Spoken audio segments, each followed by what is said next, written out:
Today on the Stay at Home Chef, I'm showing you how to make easy crab stuffed mushrooms. If you're throwing a party and you need an easy, impressive, and delicious appetizer, these crab stuffed mushrooms definitely fit the bill, and boy are they tasty.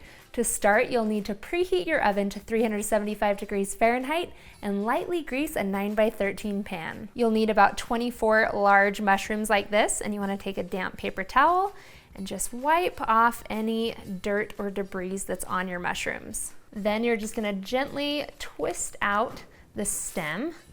And I like to get in there and make sure I get it all out. And then I also remove this edge portion as well. And if you want, you can use a spoon to remove the gills if you want, but I totally just leave them. Then place it into the lightly greased 9x13 pan. You can use either cremini or white mushrooms for this. It doesn't really matter. Whatever you can find that's the right size.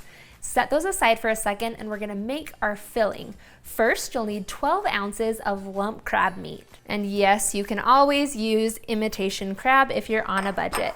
You'll also need half a cup of panko breadcrumbs, a quarter cup of parmesan cheese, 2 to 3 tablespoons of lemon juice, a quarter cup of melted salted butter, 2 teaspoons of Dijon mustard, 2 teaspoons of prepared horseradish, a teaspoon of onion powder, a teaspoon of garlic powder, and then toss this all together. It's so simple, but there's some really amazing flavor in there. Next, we'll just spoon a little bit into each of our mushroom caps. Once you have them all stuffed, we're gonna bake these in the 375-degree oven for 15 minutes.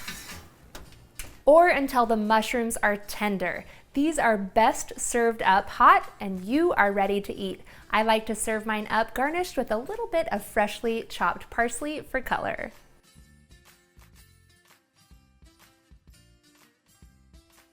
Thanks for watching. You can find the full written recipe in the video description. Be sure to subscribe, like, and follow, and check out the rest of my videos where you can find hundreds of restaurant quality recipes you can easily make at home.